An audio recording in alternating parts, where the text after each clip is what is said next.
Welcome to బీజేటీవీ. ముందుగా headlines చూద్దాం. రాయవరం సభలో సీఎం చంద్రబాబు అధికారులపై ఆగ్రహం. సముద్రంలోకి వృధాగా పోయే నీటి కోసం గొడవలెందుకు అన్న సీఎం చంద్రబాబు. మిగులు జలాల కోసం ఏపీ తెలంగాణ మధ్య విభేదాలు వద్దన్న చంద్రబాబు. పాసు పుస్తకాల నిర్లక్ష్యం సహించమని హెచ్చరిక. జల వివాదాలకు శాశ్వత పరిష్కారమే లక్ష్యమన్న సీఎం రేవంత్ రెడ్డి. గొడవలు కాదు సహకారమే కావాలని నీటి అంశంపై సీఎం వ్యాఖ్యలు. యువతకు ఉద్యోగాలే ప్రజాప్రభుత్వం లక్ష్యమని వ్యాఖ్య. నైపుణ్య అభివృద్ధితో ఉపాధి పెంచుతామని హామీ. పిఠాపురం ముంపు ప్రాంతాల్లో పవన్ కళ్యాణ్ ఆకస్మిక తనిఖీ. పనులు ఎందుకు పూర్తి కాలేదని అధికారులపై ఫైర్. బాధితులు నిర్వర్తించకపోతే చర్యలు తీసుకుంటామని హెచ్చరిక. ముంపుకు శాశ్వత పరిష్కారం కావాలని అధికారులకు పవన్ ఆదేశం. నెల్లూరు సెంట్రల్ జైలును ఆకస్మికంగా తనిఖీ చేసిన అనిత. ఖైదీల పునరావాసానికి ప్రభుత్వం కట్టుబడి ఉందని వ్యాఖ్య. జైళ్లను మార్పు కేంద్రాలుగా తీర్చిదిద్దుతామన్న అనిత. ఖైదీల ఉపాధి చర్యలు అభినందనీయమని ప్రశంస. అశోక్ నగర్ హామీలతో యువతను మోసం చేశారన్న బీఆర్ఎస్. 2 లక్షల ఉద్యోగాల హామీ ఎక్కడా అని ప్రశ్నించిన ఏనుగుల రాకేష్ రెడ్డి. తెలంగాణ ఢిల్లీకి ఏటీఎం అయిందని వ్యాఖ్య. జాబ్ క్యాలెండర్ విడుదల చేయాలని బీఆర్ఎస్ డిమాండ్. ఇక వార్త వివరాల్లోకి వెళ్తే, రాయవరం సభలో సీఎం చంద్రబాబు నాయుడు అధికారులపై తీవ్ర ఆగ్రహం వ్యక్తం చేశారు. పట్టాదారు పాసు పుస్తకాల పంపిణీలో నిర్లక్ష్యం వహించడాన్ని తీవ్రంగా తప్పుపట్టారు. ప్రభుత్వ స్ఫూర్తికి భిన్నంగా వ్యవహరిస్తే కఠిన చర్యలు తప్పవని హెచ్చరించారు. ప్రజల సమస్యలను లైట్ గా తీసుకుంటే సహించేది లేదని స్పష్టం చేశారు. ఈ సందర్భంగా సీఎం మాట్లాడుతూ, సీఎం ఎక్కడుంటే అదే రాజధాని అన్న మాటలు విడ్డూరమని వ్యాఖ్యానించారు. ఒకవేళ జగన్ సీఎం అయితే బెంగళూరు ఏపీ రాజధానా అని ప్రశ్నించారు. అలాగే నదీ జలాల విషయంలో తెలుగు రాష్ట్రాల మధ్య గొడవలు పెట్టుకుంటే ఎలాంటి ప్రయోజనం ఉండదని అన్నారు. మన దగ్గర నీళ్లు మిగిలితే తెలంగాణ కూడా వాడుకోవచ్చని పేర్కొన్నారు. అయితే రాష్ట్ర ప్రయోజనాల విషయంలో మాత్రం ఎక్కడా రాజీ పడబోమని చంద్రబాబు స్పష్టం చేశారు. ఇలాంటి ఒకటి రెండు కాదు, ఒక అమరావతి నిన్న కూడా చూశారు. ఎవరైనా సరే బుద్ధి జ్ఞానం ఉండే వ్యక్తులు మాట్లాడతారు నాకు తెలియదు. ముఖ్యమంత్రి ఎక్కడుంటే అక్కడే క్యాపిటల్ అంట. మొన్నటి వరకు 3 ముక్కలాట ఆడారు. అంటే 3 రాజధానులు అన్నారు. ప్రపంచంలో ఎక్కడా లేవన్నాం, కానీ వినలేదు. ప్రజలు గుణపాఠం చెప్పారు, ఎన్నో ఇబ్బందులు పెట్టారు. ఇప్పుడు మాట్లాడుతున్నాడు, ఎక్కడ రాజ్యాంగంలో రాజధాని పేరు లేదంట. ముఖ్యమంత్రి ఎక్కడ కూర్చొని పనిచేసి బెంగళూరులో కూర్చుంటే ఇడుపుల పాయకి పోతే అదే రాజధాని. అంటే ఏంటి చేదస్తో నాకైతే అర్థం కావడం లేదు. ఇప్పుడు అంటున్నాడు అది నది పక్కన వచ్చిందంట. రాజమండ్రి ఎక్కడుంది? విశాఖపట్నం ఎక్కడుంది? లండన్ ఎక్కడుంది? ఢిల్లీ ఎక్కడుంది? చెన్నై ఎక్కడుంది? అంటే బాంబే ఎక్కడుంది? కనీసం ఇలాంటి ఇంగిత జ్ఞానం లేని వాళ్ళు కూడా రాజకీయాలు చేస్తే వీళ్ళు ఏం మాట్లాడాలి? ఇంకో పక్క మెడికల్ కాలేజ్ గురించి. తెలుగు రాష్ట్రాల మధ్య జల వివాదాల విషయంలో వివాదాలు కాదు శాశ్వత పరిష్కారమే కావాలని సీఎం రేవంత్ రెడ్డి స్పష్టం చేశారు. పరస్పర సహకారంతోనే సమస్యలు పరిష్కరించుకోవాలని అన్నారు. రాష్ట్రంలోని యువతకు ఉద్యోగ అవకాశాలు కల్పించడమే ప్రభుత్వ ప్రధాన లక్ష్యమని తెలిపారు. ఇందుకోసం విద్యా విధానంలో కొత్త ప్రణాళికలు అమలు చేస్తున్నామని చెప్పారు. ఉపాధి అవకాశాలు పెంచేందుకు ప్రైవేట్ రంగాన్ని ప్రోత్సహించే దిశగా ప్రభుత్వం అడుగులు వేస్తోందన్నారు. నిరుద్యోగులకు కేవలం ఉద్యోగం మాత్రమే కాదు, గౌరవప్రదమైన జీవితం కల్పించడమే ప్రజాప్రభుత్వ లక్ష్యమని పేర్కొన్నారు. యువత నైపుణ్య అభివృద్ధికి ప్రత్యేక కార్యక్రమాలు చేపడుతున్నామని, రాష్ట్ర ఆర్థిక అభివృద్ధితో పాటు ఉపాధి అవకాశాలు కూడా పెరుగుతాయని సీఎం రేవంత్ రెడ్డి విశ్వాసం వ్యక్తం చేశారు. సొంత రాష్ట్రంలో గాని పక్క రాష్ట్రంలో గాని నీటి వివాదాలకు సంబంధించి పదే చర్చలు జరుగుతున్నాయి. నేను ఈ వేదిక మీద నుంచి ఈ రాష్ట్రంలో ఉండి పక్క రాష్ట్రంలో రాజకీయ పార్టీలలో ఉన్న ప్రజాప్రతినిధులకు ఒక సూచన చేయదలుచుకున్నా, ఒక విజ్ఞప్తి చేయదలుచుకున్నా. మీకు పంచాయతీలు కావాలన్నా నీళ్లు కావాలన్నా అని ఎవరైనా నన్ను అడిగితే తెలంగాణ రాష్ట్రానికి నీళ్లు కావాలని నేను కోరుకుంటా. మీకు వివాదాలు కావాలనా, పరిష్కారం కావాలనా అంటే నేను పరిష్కారం కోరుకుంటా. నీళ్ల వివాదం ముసుగులో రాజకీయ ప్రయోజనం పొందాలి అని మా ప్రభుత్వం, మా పార్టీ భావించడం లేదు. 2 రాష్ట్రాల మధ్యలో ఉండే సమస్యల్ని శాశ్వతంగా పరిష్కరించాలి అని తెలంగాణ ప్రత్యేక రాష్ట్రాన్ని శ్రీమతి సోనియా గాంధీ గారు కాంగ్రెస్ పార్టీ ఇచ్చింది. రాజకీయాలకు అతీతంగా మనం ఈ రోజు ఆలోచన చేసుకొని పరిష్కరించుకోవాలి. ఒకటే చర్చలు, ఒక్కటే పరిష్కారము.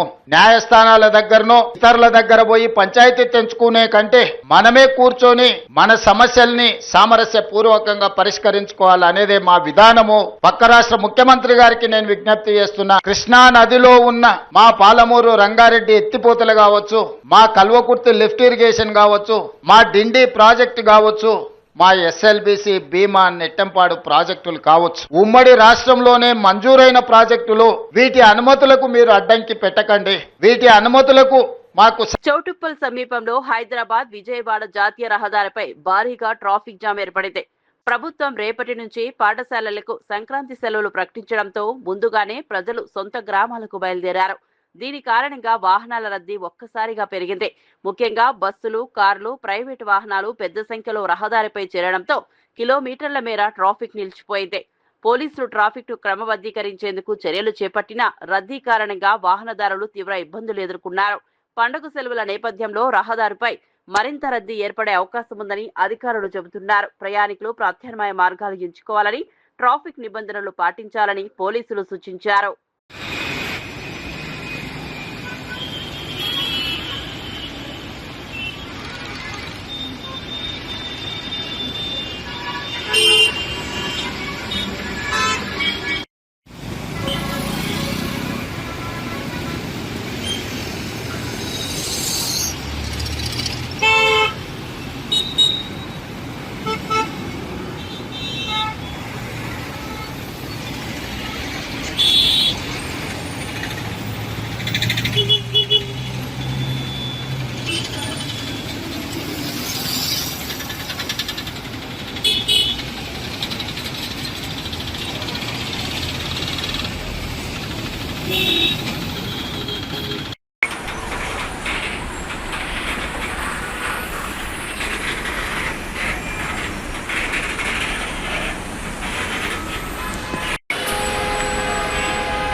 కాకినాడ జిల్లా పిఠాపురం పట్టణంలోని ఇందిరానగర్ ముంపు ప్రాంతాలను డిప్యూటీ సీఎం పవన్ కళ్యాణ్ స్వయంగా పరిశీలించారు. ఈ సందర్భంగా జిల్లా ఇన్ఛార్జ్ మంత్రి నారాయణ కూడా పాల్గొన్నారు.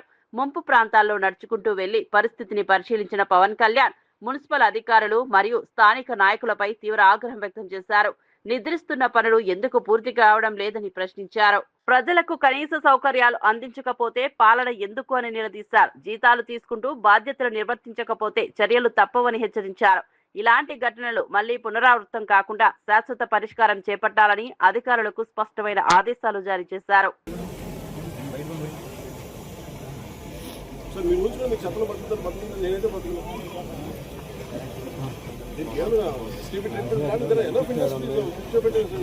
మీరు తీసుకొచ్చారు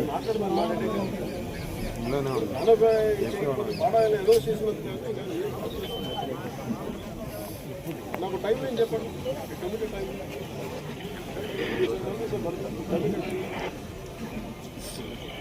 నాకు ఇవి కనిపించకూడదు. టైం లైన్ ఇవ్వండి. అలాగే ఇమీడియట్ టైం లైన్ ఒకటి ఇవ్వండి, నాకు కన్స్ట్రక్ట్ టైం లైన్ ఇవ్వండి. మిగతా జలశక్తి డిపార్ట్మెంట్ కూర్చోండి, లేదంటే బండ్స్ మీద ఏమేమి ఉన్నాయి ఇష్యూస్ మాత్రం చెప్పండి. రిక్వెస్ట్ దీనివల్ల లేదు, రేపు పొద్దున మునిగిపోతుంది. Make sure it's your responsibility. మీరు రెండు రకాల ట్యాకిల్ చేయండి. నాకు తెలుసు నేను పాడాలు చేసిందాం. Stand నొప్పద్దు, stand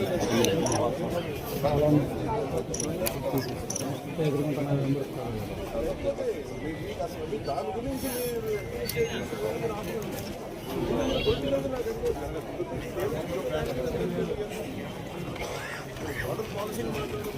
Rayalaseema lift irrigation ప్రాజెక్టుకు 2021లో స్టే ఇచ్చినప్పుడు వైసీపీ మౌనంగా ఉండి ఇప్పుడు గగ్గోలు పెడుతోందని టీడీపీ నేత బీటెక్ రవి విమర్శించారు. అప్పట్లో వైసీపీ ప్రభుత్వ హయాంలోనే ప్రాజెక్టుకు అడ్డంకులు ఏర్పడ్డాయని గుర్తు చేశారు. రాజకీయ లబ్ధి కోసమే ఇప్పుడు ఈ అంశాన్ని తెరపైకి తీసుకొస్తున్నారని ఆరోపించారు. రాయలసీమ అభివృద్ధికి టీడీపీ ప్రభుత్వం కట్టుబడి ఉందని, ప్రాజెక్టుల విషయంలో ప్రజలను తప్పుదోవ పట్టించే ప్రయత్నాలను ప్రజలు గమనిస్తున్నారని అన్నారు. వాస్తవాలు మాట్లాడకుండా ఆరోపణలు చేయడం వైసీపీకి అలవాటుగా మారిందని విమర్శించారు.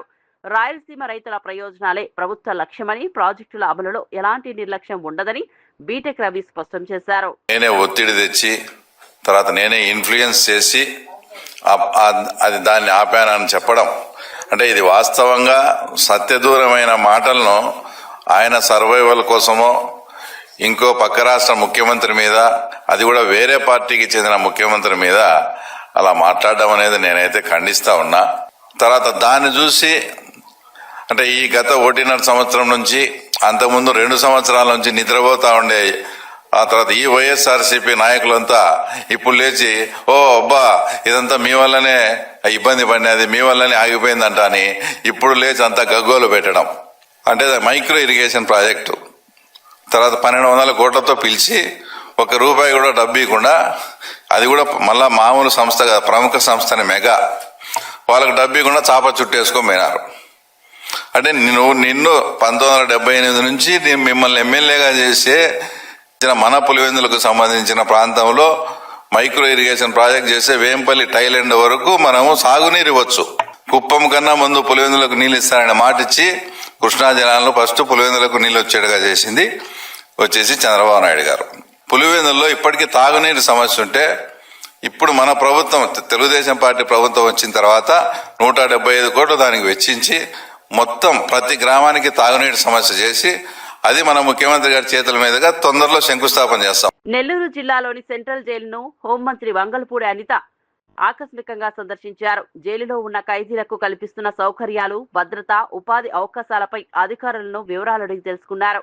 ఖైదీలకు ఉపాధి కల్పిస్తూ నెలకు 10,000 రూపాయల వరకు ఆదాయం వచ్చేలా చర్యలు తీసుకుంటున్న జైలు యంత్రాంగాన్ని హోంమంత్రి అభినందించారు. ముఖ్యంగా ఖైదీల పునరావాసానికి తీసుకుంటున్న చర్యలు అభినందనీయమని పేర్కొన్నారు. ఈ సందర్భంగా నెల్లూరు జిల్లా ఎస్పీ అజిత్ వేజెండ్ల పనితీరును ప్రశంసించారు. ఖైదీల సంస్కరణే లక్ష్యంగా ప్రభుత్వం పనిచేస్తోందని, జైళ్లను కేవలం శిక్షా కేంద్రాలుగా కాకుండా మార్పు కేంద్రాలుగా తీర్చిదిద్దాలనే ఆలోచన ఉందని హోంమంత్రి అనిత స్పష్టం చేశారు.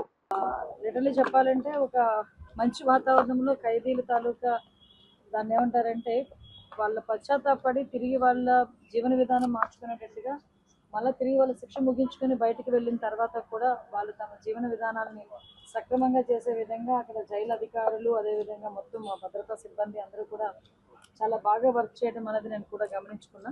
అక్కడికి వెళ్ళిన తర్వాత ఈవెందో వాళ్ళందరూ కూడా పేస్టులు తయారు చేస్తున్నారు, షాంపూలు తయారు చేస్తున్నారు, కోకోనట్ ఆయిల్ ప్యాకింగ్ జరుగుతున్నాయి, ఐరన్ అంటే బీరువాలు తయారు చేస్తున్నారు, స్కూల్ బెంచెస్ కానీ చైర్స్ కానీ ఇలాంటివన్నీ తయారు చేస్తున్నారు, కార్పెంటరీ వర్క్స్, స్టిచ్చింగ్, ఓవరాల్గా వర్క్ షాప్లో కూడా చాలా మంది వర్క్ చేసుకొని ఆ దగ్గర నెలకి దగ్గర 7,000 నుంచి 8,000 రూపాయలు వాళ్ళు నెల అయ్యేసరికి సంపాదించుకునే పరిస్థితులు కూడా కల్పించారు. ముఖ్యంగా ఇవే కాకుండా నేను అక్కడ ఉన్న భద్రతా సిబ్బందిని అందరినీ కూడా కనుక్కోవడం జరిగింది, ఉన్న పరిస్థితులు ఎలా ఉన్నాయని. అంతా కూడా మంచిగా అనిపించింది నెల్లూరు ప్రిజన్ అంతా కూడా. ఆ తర్వాత ఈరోజు ఇక్కడికి మన ఎస్పీ గారు, అదేవిధంగా అడిషనల్ ఎస్పీ గారు, డిఎస్పీ గారు అందరూ ఇక్కడికి వచ్చి ఇక్కడ ఒకసారి వీళ్ళందరితో కలిసి మాట్లాడడానికి ఇక్కడికి రావడం జరిగింది. ఓవరాల్గా నెల్లూరు జిల్లాలో ఒక మంచి సంస్కృతిని తీసుకొచ్చినందుకు రాష్ట్రంలోనే నేను నెల్లూరు పోలీసుల్ని ప్రత్యేకంగా ఎస్పీ గారిని అభినందిస్తున్నాను. ఎందుకంటే ఈ రోజు వరకు రౌడీ షీట్లు అన్న వాళ్ళు కానీ, పీడియాక్లో ఉన్న వాళ్ళు కానీ దర్జాగా బయటకి తిరిగి వాళ్ళు మళ్ళా తిరిగి రౌడీయిజం చేసే పరిస్థితి నుంచి, అలా రౌడీయిజం చేసే వాళ్ళు కానీ, రౌడీ షీటర్లు కానీ సొసైటీలో వాళ్ళకంటూ ఒక షై ఫీల్ అవ్వాలి అనే ఉద్దేశంతో రోడ్ల మీద నడిపించిన పరిస్థితి కూడా మనం అందరం కూడా చూసాం. ఈ సంస్కృతి మ్యాక్సిమం రాష్ట్రంలోని పోక్సో కేసెస్లో కానీ ఎక్కడ పడితే అక్కడ రప్పామని చెప్పి నరుకుతామని చెప్పి కత్తులు పట్టుకొని తిరిగే వాళ్ళ పరిస్థితులు కానీ, ఇవన్నీ కూడా లా అండ్ ఆర్డర్ విషయంలో ఎవరైనా తప్పు చేసినా లా అండ్ ఆర్డర్కి భంగం కలిగించేటట్టుగా ఉన్నా కూడా వాళ్ళందరినీ కూడా పబ్లిక్కి ఎక్స్పోజ్ చేసే విధంగా కంపల్సరీగా రోడ్ల మీద నడిపిస్తామని ఒక ఉదాహరణగా తీసుకున్నారు. ఆ విధంగా ఈరోజు ప్రతి చోట కూడా ప్రతి ఒక్కరు కూడా హ్యాపీగా ఉన్నారు, ఎక్కడ కూడా ఎటువంటి ఇబ్బంది లేకుండా ముందుకు. నిమిషం అండి ప్లీజ్. పెట్రోల్ బంకుల్లో మాక్సిమం ఖైదీల చేతే నడవబడుతుందండి పెట్రోల్ బంక్. పోలీస్ డిపార్ట్మెంట్ వాళ్ళకి ఎస్కార్ట్గా ఒకరు ఇద్దరు ఉంటారు తప్పించి జైలు సిబ్బంది మాక్సిమం పెట్రోల్ బంక్స్ కానీ ఇలాంటివన్నీ కూడా జైలు ఎవరైతే ప్రిజనర్స్ ఎవరైతే ఉన్నారో, కన్విక్టెడ్ ఎవరైతే ఉన్నారో వాళ్ళే నడిపించుకుంటారు మాక్సిమం. అలాంటి వాళ్ళ గురించి పెట్టిందే అది.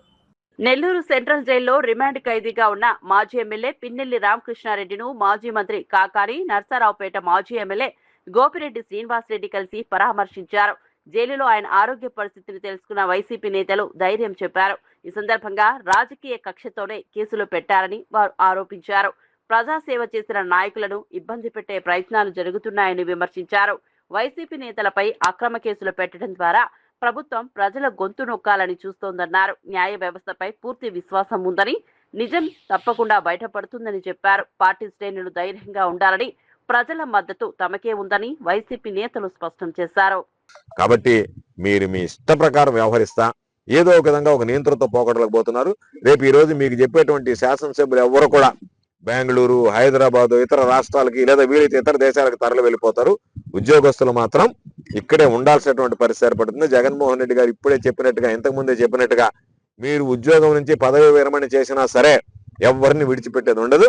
సప్త సముద్రాల అవతల ఉన్నా సరే వాళ్ళని తీసుకొచ్చి న్యాయస్థానం ముందు నిలబెట్టి తప్పనిసరిగా మీకు శిక్ష పడేటువంటి విధంగా చర్యలు చేపట్టడం జరుగుతుంది అని చెప్పి తెలియజేస్తూ, ఏది ఏమైనా సరే ఈరోజు పిన్నెల్లి సోదరులకి వైఎస్ఆర్ కాంగ్రెస్ పార్టీ కుటుంబం మొత్తం ఈరోజు అండగా నిలిచింది.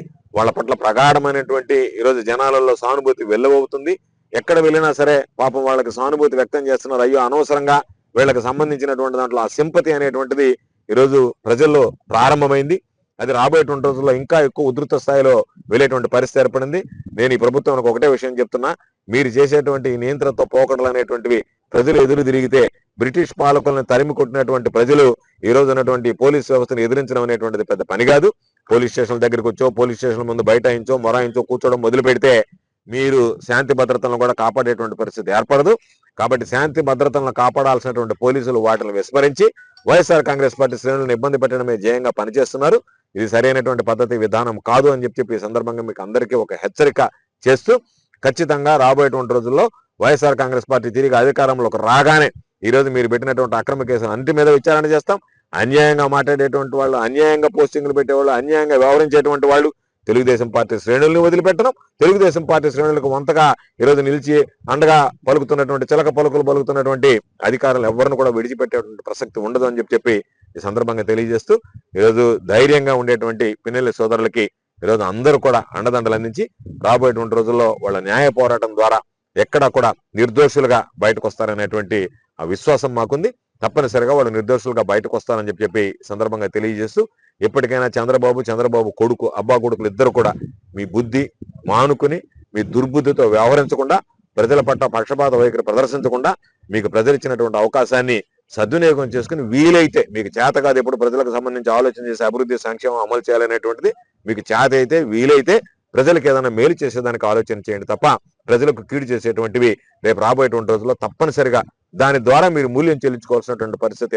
నిరుద్యోగుల జీవితాలతో చెలగాటమాడింది బీఆర్ఎస్ పాలనలోనేనని కాంగ్రెస్ నేత చనగాని దయాకర్ హరీష్ రావుని ప్రశ్నించారు. గాంధీ భవన్ లో మీడియాతో మాట్లాడుతూ నిరుద్యోగుల సమస్యలను రాజకీయ లబ్ధికి వాడుకుంటున్నారని విమర్శించారు. మండలిలో మంత్రి శ్రీధర్ బాబు చేసిన వ్యాఖ్యలను వక్రీకరించి నిరుద్యోగుల్లో అయోమయం సృష్టించడమే బీఆర్ఎస్ అజెండా అని అన్నారు. అగ్రికల్చర్ పరీక్షల లీకేజీలకు బాధ్యులు ఎవరో ప్రజలకు తెలుసని చెప్పారు. జగిత్యాల జిల్లాలో ఇన్ సర్వీస్ అభ్యర్థులు కాపీ కొడుతూ పట్టుబడిన ఘటనలను గుర్తు చేశారు. కాంగ్రెస్ ప్రభుత్వం నిరుద్యోగులకు న్యాయం చేసే దిశగా ముందుకెళ్తోందని, సీఎం రేవంత్ రెడ్డి నిరుద్యోగుల బాంధవుడిగా నిలుస్తారని దయాకర్ పేర్కొన్నారు. ఆల్రెడీ వివిధ కంపెనీలతోని ఎంఓ కుదిరించుకొని ఈ ప్రక్రియ కొనసాగుతూనే ఉంది. అదే విషయాన్ని శ్రీధర్ బాబు గారు అసెంబ్లీలో చెప్పితే కూడా దాన్ని వక్రీకరించి ప్రభుత్వ ఉద్యోగాలలో కొంతమందికే మనం ఇవ్వగలుగుతాం, కానీ ప్రైవేట్ రంగంలో అవకాశాలు ఎక్కువ మనం ఇవ్వగలుగుతామని చెప్పిన విషయాన్ని మీరు వక్రీకరించి ఇవాళ విద్యార్థుల మధ్య, నిరుద్యోగుల మధ్య విద్వేషాలు ఇవాళ రెచ్చగొట్టే అవకాశాలు మీరు పూనుకుంటున్నారు. ఇది సరైనది కాదని మేము హెచ్చరిస్తా ఉన్నాం. హరీష్ రావు గారు, మీరు మాజీ మంత్రిగా 10 ఏళ్ల పాటు పనిచేసిన మీరు ఇవాళ తన స్థాయికి మించి ఇవాళ మీరు ఒక ఆజ్ఞానిగా మాట్లాడడం అనేది చాలా సిగ్గుపడతా ఉన్నాం. అగ్రికల్చర్ యూనివర్సిటీలో జరిగినటువంటి తప్పిదమేందో మీకు కనీసం అది కూడా మీరు తెలియకుండా దాన్ని ఒక లీకేజ్గా అది ఒక పెద్ద దానిలాగా మీరు మాట్లాడడం అనేది కూడా సరైంది కాదని మేము కోరుతా ఉన్నాం. ఇది మా ప్రజా ప్రభుత్వం, ఇది ప్రజల కోసం పనిచేసే ప్రభుత్వం, ప్రజలు తెచ్చుకున్నటువంటి ప్రభుత్వం అనే విషయాన్ని హరీష్ రావు గారికి చెప్తా ఉన్నాను. ఇది కుటుంబ పాలన కాదు. మీలాగా ఇవాళ ప్రజా పాలనలో ఏ ఒక్కరు అవకాశం లేకుండా సమిష్టి నిర్ణయాలతో గౌరవ ముఖ్యమంత్రి రేవంత్ రెడ్డి గారు ఈ రాష్ట్ర అభివృద్ధి కోసం, విద్యార్థుల భవిష్యత్తు కోసమే ఇలా జీవితం అంతా అక్కడ పణంగా పెట్టి పనిచేస్తున్న విషయాన్ని గుర్తు తెచ్చుకోవాలని మేము హరీష్ రావు గారికి హెచ్చరిస్తా ఉన్నాం. దయచేసి ఒక మాజీ మంత్రి హోదాలో కనీసం మీరు వాస్తవాలు చెప్పే ప్రయత్నం చేయండి. పొద్దున లేస్తే అబద్దాలతో, విష ప్రచారాలతో తెలంగాణ ప్రజల్ని గందరగోళపరచకండి మరొకసారి హరీష్ రావు గారికి విజ్ఞప్తి చేస్తా ఉన్నాను. నమస్తే, థ్యాంక్ యూ. మీ Chennagani Dayakar, Congress party general secretary. ప్రజల ఆస్తిని పంచుతామని నారా లోకేష్ చెప్పడం అధికార మదమని మాజీ మంత్రి పేర్ని నాని మండిపడ్డారు. 50 కోట్ల విలువైన ఆస్తులను అనా పైసలకు పంచుతామనడం ప్రజాస్వామ్యానికి అవమానకరమన్నారు. అంత ఉదారత ఉంటే సొంత హెరిటేజ్ ఆస్తులను పంచాలని సూచించారు. రాయవరం సభలో సీఎం చంద్రబాబు చేసిన వ్యాఖ్యలపై పేర్ని నాని వ్యంగ్యాస్త్రాలు సంధించారు. పాస్బుక్ల పంపిణీ పేరిట హెలికాప్టర్లో వెళ్లి చివరకు రైతులకు పాస్బుక్లు ఇవ్వలేకపోయారని విమర్శించారు. జగన్ పేరును తిట్టడం తప్ప కూటమి నేతలకు పని లేదని ఆరోపించారు. ప్రజలు ఈ అబద్ధాలను నమ్మే పరిస్థితిలో లేరని స్పష్టం చేశారు. పెద్ద జగన్ దోష అంటే ఏంటి దోష? ఫోటో వేసుకుంటే దోష, ఏం దోష అన్న? ఇది మొత్తం గవర్నమెంట్ రికార్డ్ అని ఉంది. పోలవరం దగ్గరికి వెళ్ళి పోలవరం పూర్తవకుండా పునాదుల్లో ఉంటే జైము జైము చంద్రన్న అంటే తప్పులేదు. వెళ్ళి బస్సులు వేసుకెళ్ళి చూపిస్తాకి 450 కోట్లు ఖర్చు పెడితే తప్పులేదు. అవ్వని పోలవరానికి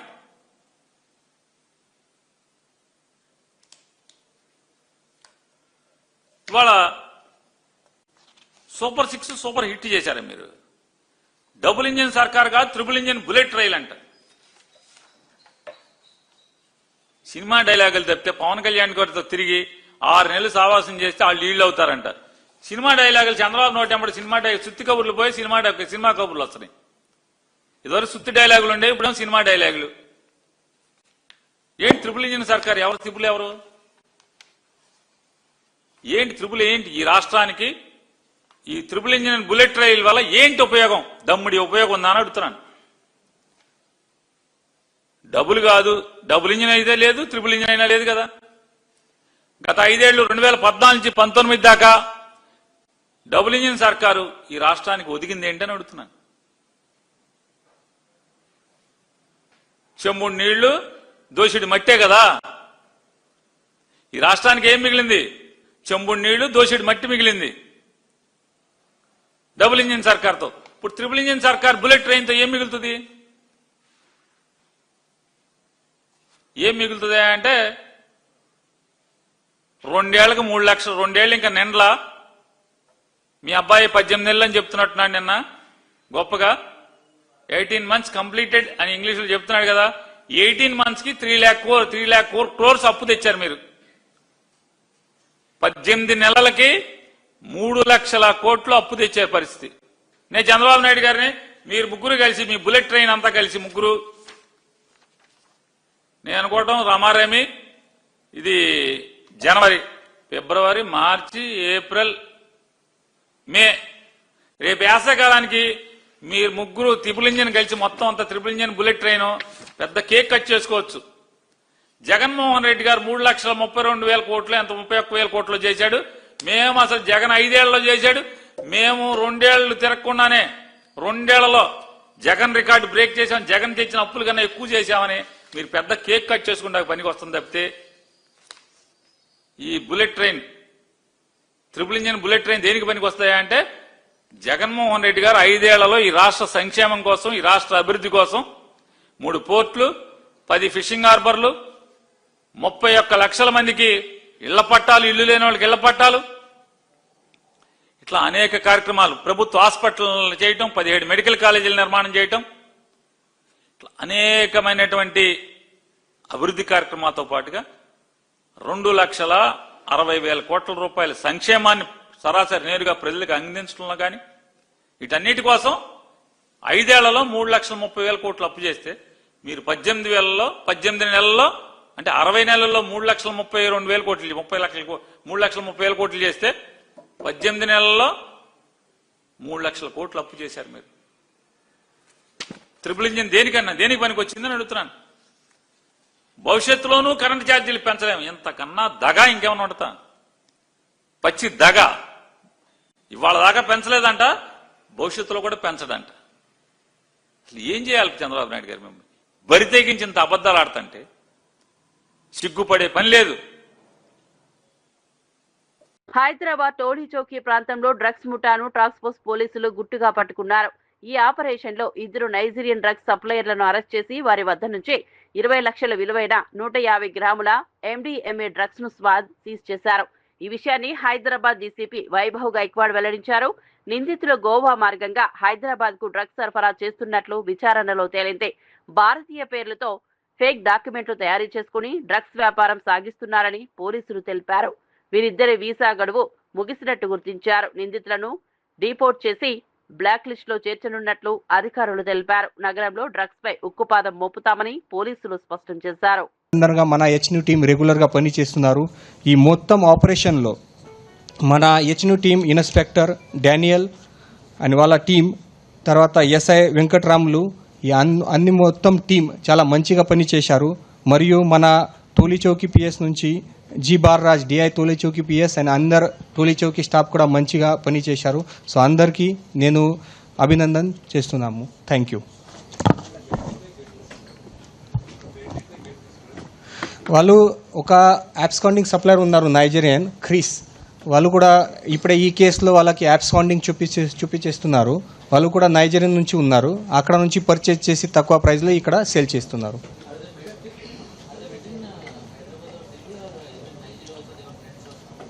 అదే కూడా గురించి ఇన్వెస్టిగేషన్ నడుస్తుంది. అది మనకు క్లియర్ కట్. బట్ వాళ్ళ ఇంతకు ముందు కూడా పరిచయం ఉంది అది. సో ఇది అక్యూజ్ ఇక్కడ హైదరాబాద్లో ఉన్నారు ఫస్ట్. ఇక్కడ జైలు నుంచి బయటకు వచ్చి తర్వాత ఐడెంటిటీ చేంజ్ చేసి ఢిల్లీలో రిసైడ్ చేస్తున్నారు. సో ఢిల్లీ ఇప్పుడే అది మన ఇన్వెస్టిగేషన్ చేసి అక్కడ కూడా టీం పంపించేస్తున్నాము. రాహుల్ గాంధీ అశోక్ నగర్ కు వచ్చి నిరుద్యోగ యువతకు హామీలు ఇచ్చి నట్టేట ముంచేశారని బీఆర్ఎస్ నేత ఏనుగుల రాకేష్ రెడ్డి తీవ్ర విమర్శలు చేశారు. ఎన్నికల సమయంలో 2 లక్షల ఉద్యోగాల హామీ ఇచ్చిన రాహుల్ గాంధీ ఆ మాటలను అమలు చేయడంలో పూర్తిగా విఫలమయ్యారని మండిపడ్డారు. తెలంగాణలో కాంగ్రెస్ ప్రభుత్వం అధికారంలోకి వచ్చిన వెంటనే రాష్ట్రం ఢిల్లీ కాంగ్రెస్ కు ఏటీఎంలా మారిందని ఆరోపించారు. నేరుగా ఢిల్లీకి నిధులు వెళ్తుంటే రాహుల్ గాంధీ తెలంగాణకు ఎందుకు వస్తారని ప్రశ్నించారు. ఇచ్చిన హామీలపై ముఖం చాటేయడంతోనే కేటీఆర్ స్పందించారని చెప్పారు. యువత గురించి కాంగ్రెస్ కు నిజంగా పట్టింపు ఉంటే వెంటనే జాబ్ క్యాలెండర్ విడుదల చేయాలని డిమాండ్ చేశారు. మోసం చేసిన వారిని ప్రశ్నించడం తప్పు కాదని బీఆర్ఎస్ నేతలు స్పష్టం చేశారు. రాహుల్ గాంధీ గారు అశోక్ నగర్ కు వచ్చి కాంగ్రెస్ పార్టీ వస్తే ఏడాదిలోపే 2 లక్షల ఉద్యోగాలు ఇస్తామని చెప్పి ఈ రాష్ట్రంలో ఉన్నటువంటి నిరుద్యోగ యువతను నమ్మించి నట్టేట ముంచి మళ్ళీ కనీసం అటు ముఖాన కూడా రాకుండా పోయిండు. తెలంగాణ రాష్ట్రము వాళ్ళ చేతుల పడగానే వాళ్ళకు ఒక ఏటీఎం దొరికినట్టయింది. ఇక ఆయన తెలంగాణకు రావాల్సిన అవసరం లేకుండా పోయింది. ఎందుకంటే డైరెక్ట్ గా ఢిల్లీకి మూటలు అందుతున్నాయి కదా. ఈ విషయాన్ని ఉద్దేశించి రాహుల్ గాంధీ గారు మా విద్యార్థులకు మా యువతకి ఇచ్చినటువంటి మాటను మర్చిండా అని చెప్పి వాళ్ళ ఆవేదన ఈయనకు గుర్తు లేదా అని చెప్పి కేటీఆర్ గారు రాహుల్ గాంధీ గారిని అవులే అన్నారు. ఎస్ అన్నారు, వాస్తవమే ఇది. ఆయన ఏదో తిట్టడం కోసం అనలే. 2 సంవత్సరాలు అయిపోయింది, ఒక్కనాడు కూడా మీరు ఇచ్చినటువంటి హామీ మీద రివ్యూ చేయలే. ఒక జాతీయ నాయకుడై రేపో మాపో ప్రధానమంత్రి కావాలని కలలు అంటున్నటువంటి ఒక నాయకుడికి ఒక నిబద్ధత లేదా, చిత్తశుద్ధి లేదా, ఒక రివ్యూ పెట్టాల్సినటువంటి అవసరం లేదా, మీ ముఖ్యమంత్రితో మాట్లాడేటువంటి అవసరం లేదా అని చెప్పి ప్రశ్నించడానికి మాత్రమే ఈ నిరుద్యోగ యువత యొక్క గోస, ఈ రాష్ట్రంలో ఉన్నటువంటి రైతులు, మహిళలు, కార్మికులు పడుతున్నటువంటి గోసను చూడలేక కడుపు మండి ఆయన మాట్లాడాడు. ఊరికేం మాట్లాడలే. రాహుల్ గాంధీ గారిని ఇట్లంటారా? మరి ఏమనాలే? బాధ్యత లేదా? ఆ రోజు మీరు వస్తారు, తెలంగాణకు వస్తారు, సభలు పెట్టుకుంటారు, యూత్ డిక్లరేషన్ ఇస్తారు, నిరుద్యోగ భృతి ఇస్తామంటారు, 2 లక్షల ఉద్యోగాలు ఇస్తామంటారు, జాబ్ క్యాలెండర్ ఇస్తామంటారు, మెగా డిఎస్సి ఇస్తామంటారు, ఆశ చూపుతారు, ఓట్లు వేయించుకుంటారు, అవతల పడతారా? ఇది న్యాయమా? ఇది ధర్మమా? దీన్ని ప్రశ్నిస్తే ఈరోజు ఇష్టం వచ్చినట్టుగా మాట్లాడతారు. పైగా కేటీఆర్ గారు ఒక యువ నాయకుడు కాబట్టి, ఈ రాష్ట్రంలో ఉన్నటువంటి లక్షలాది మంది యువత యొక్క ఆకాంక్షలు తెలిసినటువంటి ఒక వ్యక్తి కాబట్టి వారు జాబ్ క్యాలెండర్ సంబంధించి ఒక వాయిదా తీర్మానాన్ని ప్రవేశపెడితే స్పీకర్ గారు దాన్ని తిరస్కరిస్తారు. ఏమనుకోవాలి మరి? అంటే మీకు ఈ రాష్ట్రంలో ఉన్నటువంటి యువత గురించి అసలు పట్టదా? వాళ్ళ అవసరం లేదా? వాళ్ళ ఆకాంక్షలు అవసరం లేదా? మరి అవసరం లేనప్పుడు మాట్లాడితే మీకు ఎందుకు ఓడికొస్తుంది? మరి లేదు. ఈ రాష్ట్రంలో ఉన్న యువత భవిష్యత్తు గురించి ఆలోచిస్తే వెంటనే జాబ్ క్యాలెండర్ రిలీజ్ చేయండి. వెంటనే రిలీజ్ చేయాల్సిందిగా డిమాండ్ చేస్తున్నాం. 50,000కు సంబంధించినటువంటి పోలీస్ కానిస్టేబుల్ యొక్క నోట్. గతంలో కేపీసీ కంపెనీపై తీవ్ర ఆరోపణలు చేసిన రేవంత్ రెడ్డి ఇప్పుడు అదే కంపెనీకి 400 కోట్ల ప్రాజెక్ట్ ఎలా ఇచ్చారని బీఆర్ఎస్ నేత మన్నె కృష్ణాంక్ ప్రశ్నించారు. తిరుపతి రెడ్డికి దగ్గర కావడమే కేపీసీకి లాభంగా మారిందా అని నిలదీశారు. రాజకీయ లబ్ధి కోసమే గతంలో ఆరోపణలు చేసి ఇప్పుడు అధికారంలోకి వచ్చాక దానికి భిన్నంగా వ్యవహరించడం ద్వంద్వ వైఖరికి నిదర్శనమన్నారు. ప్రజలకు సమాధానం చెప్పకుండా కార్పొరేట్ కంపెనీలకు భారీ ప్రాజెక్టులు అప్పగించడం సరైన విధానం కాదని విమర్శించారు. ఈ అంశంపై ప్రభుత్వం స్పష్టత ఇవ్వాలని, లేదంటే ప్రజల్లో అనుమానాలు మరింత పెరుగుతాయని హెచ్చరించారు. పారదర్శక పాలన అంటూ అధికారంలోకి వచ్చిన కాంగ్రెస్ ప్రభుత్వం ఇప్పుడు అదే మాటలను తొంగలో తొక్కుతోందని బీఆర్ఎస్ ఆరోపించింది. సన్నిహితులైతే తిరుపతి రెడ్డి గారితో ఇంత సాన్నిహిత్యంగా ఉన్నారేంటిది? కథ ఏంటిదంటే కేటీఆర్ గారు సన్నిహితులైతే ఇవాళ రేవంత్ రెడ్డి గారి ప్రభుత్వంలో కేపీసీ ప్రాజెక్ట్స్కి ఎందుకు కాంట్రాక్ట్లు వచ్చినాయి? లేటెస్ట్గా ఇటీవలే వాళ్ళ క్యాబినెట్ సమావేశంలో తీసుకున్న కేటీపీఎస్ మీద తీసుకున్న అడిషనల్ ప్రాజెక్ట్స్ మీద 400 కోట్ల కాంట్రాక్టు రేవంత్ రెడ్డి గారు అన్న, ఆయన ఇంజనీర్ కాదు, ఆయన డిజైనర్ కాదు, ఆయన కాంట్రాక్టర్ కాదు, పనికిరానోడు అని ప్రెస్ మీట్లు పెట్టి తిట్టిన రేవంత్ రెడ్డి గారి యొక్క ఈ కేపీసీ ప్రాజెక్ట్స్కే మరి 400 కోట్లు ఎందుకు ఇచ్చిండ్రు? మరి ఇప్పుడు రేవంత్ రెడ్డి గారిని కూడా నీచుడా నికృష్టుడా అని తిట్టమంటారా? ఆనాడు నువ్వు ప్రెస్ మీట్ పెట్టి ఇలాగే మాట్లాడినావు కదా. నేను ఇప్పుడు ఆ వీడియో ప్లే చేయలేదు, కానీ ఇదే ప్రెస్ మీట్లో కేసీఆర్ గారిని తిట్టినందుకు మరి ఇదే కేపీసీ ప్రాజెక్ట్స్కి మీ అన్నతో డీల్ కుదిరినందుకు ఇవాళ నువ్వు 400 కోట్ల కాంట్రాక్ట్ ఇచ్చినావు కదా. మరి రేవంత్ రెడ్డి గారు మీరు కూడా నీచులు, మీరు కూడా నికృష్టులు కాబట్టే వీళ్లకు ప్రాజెక్టులు ఇస్తున్నారా? లేదు, కేసీఆర్ గారి ప్రభుత్వం అర్హులకు ఏదైతే టెండర్ ప్రక్రియ ఉంటుందో ఆ అర్హత బేసిస్ గా ఎవరికి కాంట్రాక్ట్లు వచ్చినాయో అది పెద్దగా ప్రభుత్వం పట్టించుకోలేదు, వాళ్ళకు వచ్చింది అని మీరు వాళ్ళు ఒప్పుకోండి. ఆ బేసిస్ గానే వచ్చిందా? అప్పుడు మీరు చెప్పింది తప్ప, లేదు ఇప్పుడు మీరు చేస్తున్నది కరెక్టా?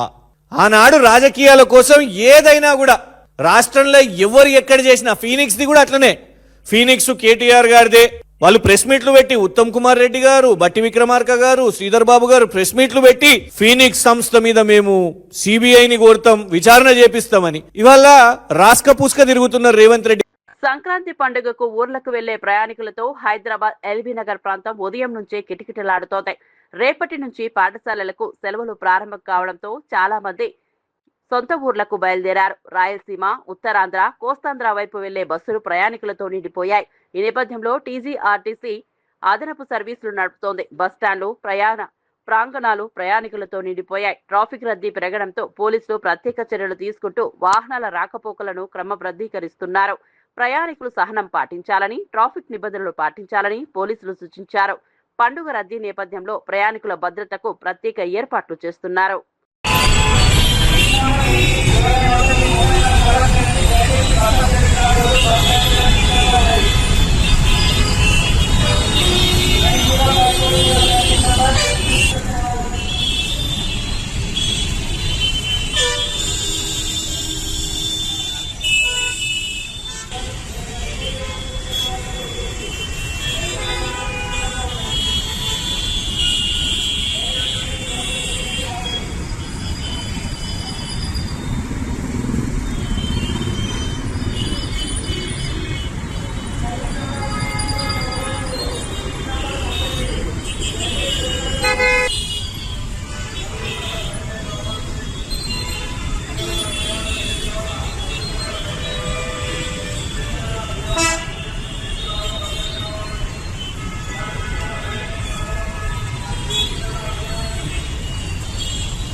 పటాన్చెరు పోలీస్ స్టేషన్ పరిధిలో జరిగిన ఆలయ చోరీ కేసును పోలీసులు విజయవంతంగా ఛేదించారు.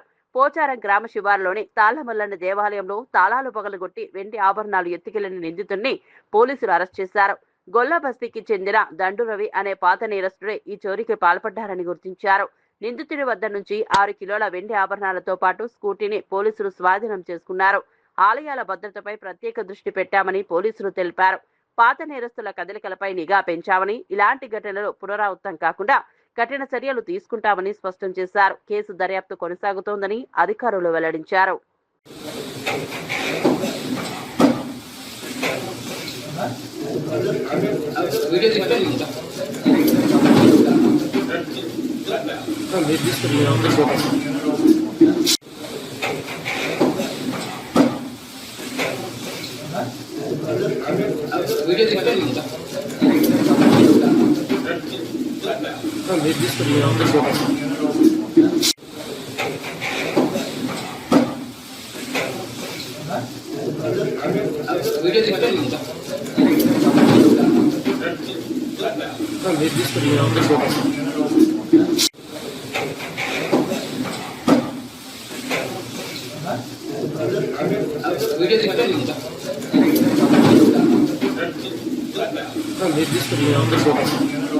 సినిమా టికెట్ రేట్లు భారీగా పెంచడంపై సిపిఐ నేత నారాయణ తీవ్ర అసహనం వ్యక్తం చేశారు.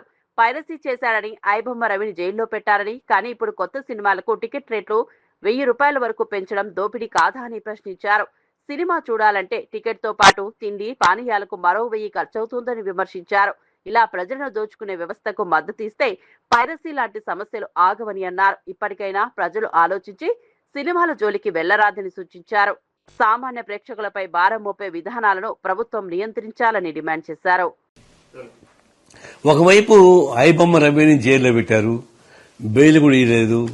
బెయిల్ నేనాకిచ్చే అవకాశం లేకపోయినా కావాలని పెట్టారు, ఏడిపిస్తున్నారు. ఎందుకంటే ఆయన పైరసీ చేశాడని. ఇప్పుడు ఏం చేస్తారు మీరు కొత్తగా సినిమాలు వస్తుంటే మళ్ళీ 1000 రూపాయలు టికెట్కి పెంచేశారు. వాళ్ళు 1000 కోట్ల రూపాయలు ఖర్చు పెట్టి విలాసవంతం సినిమాలు చేస్తుంటే వాళ్ళు ఏదో లాస్ అయిపోయేటికి మళ్ళా సామాన్య ప్రజానికి మీద 1000 రూపాయలు టికెట్ పెట్టడం అంటే 1000 రూపాయలు టికెట్ పెట్టుకుంటారు, ఆడ ఇంకో 1000 రూపాయలు ఖర్చు అవుతుంది. వాళ్ళు నీళ్లు తాగినా, కూల్ డ్రింక్ తాగినా, టీ తాగినా, కాఫీ తాగినా, కాల్ ఫ్రైస్ తిన్నా కూడా అయిపోతా ఉంది. ఇట్లా దోపిడీ చేసేటువంటి మీరు సపోర్ట్ చేస్తుంటే అయ్యే ఎవరు పుడతానే ఉంటారు. ఇంకా ఈ సినిమా ఇండస్ట్రీ మీరు అట్లా సపోర్ట్ చేస్తారు, సినిమా థియేటర్స్ అట్లా సపోర్ట్ చేస్తారు, ఐబొమ్మ వాళ్ళు పుడుతూనే ఉంటారు. మీరు ఆపలేరు. ఇప్పటికైనా మీరు బుద్ధి తెచ్చుకొని ఆ సినిమా జోలికి మీరు పోబాకండి. వాళ్ళకి ఎక్కువ రాయితీలు చేయాల్సిన పని లేదు. అందులో టికెట్ రేట్స్ పెంచాల్సిన అవసరం లేదని చెప్పి డిమాండ్ చేస్తా ఉన్నా. బులెటిన్ ముగించే ముందు హెడ్లైన్స్ మరోసారి చూద్దాం. రాయవరం సభలో సీఎం చంద్రబాబు అధికారులపై ఆగ్రహం. సముద్రంలోకి వృధాగా పోయే నీటి కోసం గొడవలెందుకు అన్న సీఎం చంద్రబాబు. మిగులు జలాల కోసం ఏపీ, తెలంగాణ మధ్య విభేదాలు వద్దన్న చంద్రబాబు. పాసు పుస్తకాల నిర్లక్ష్యం సహించమని హెచ్చరిక. జల వివాదాలకు శాశ్వత పరిష్కారమే లక్ష్యమన్న సీఎం రేవంత్ రెడ్డి. గొడవలు కాదు, సహకారమే కావాలని నీటి అంశంపై సీఎం వ్యాఖ్యలు. యువతకు ఉద్యోగాలే ప్రజాప్రభుత్వం లక్ష్యమని వ్యాఖ్య. నైపుణ్య అభివృద్ధితో ఉపాధి పెంచుతామని హామీ. పిఠాపురం ముంపు ప్రాంతాల్లో పవన్ కళ్యాణ్ ఆకస్మిక తనిఖీ. పనులు ఎందుకు పూర్తి కాలేదని అధికారులపై ఫైర్. బాధితులు నిర్వర్తించకపోతే చర్యలు తీసుకుంటామని హెచ్చరిక. ముంపుకు శాశ్వత పరిష్కారం కావాలని అధికారులకు పవన్ ఆదేశం. నెల్లూరు సెంట్రల్ జైలును ఆకస్మికంగా తనిఖీ చేసిన అనిత. ఖైదీల పునరావాసానికి ప్రభుత్వం కట్టుబడి ఉందని వ్యాఖ్య. జైళ్లను మార్పు కేంద్రాలుగా తీర్చిదిద్దుతామన్న అనిత. ఖైదీల ఉపాధి చర్యలు అభినందనీయమని ప్రశంస. అశోక్ నగర్ హామీలతో యువతను మోసం చేశారన్న బీఆర్ఎస్. 2 లక్షల ఉద్యోగాల హామీ ఎక్కడా అని ప్రశ్నించిన ఏనుగుల రాకేష్ రెడ్డి. తెలంగాణ ఢిల్లీకి ఏటీఎం అయిందని వ్యాఖ్య. జాబ్ క్యాలెండర్ విడుదల చేయాలని బీఆర్ఎస్ డిమాండ్. మరిన్ని అప్డేట్స్ కోసం చూస్తూనే ఉండండి BJTV.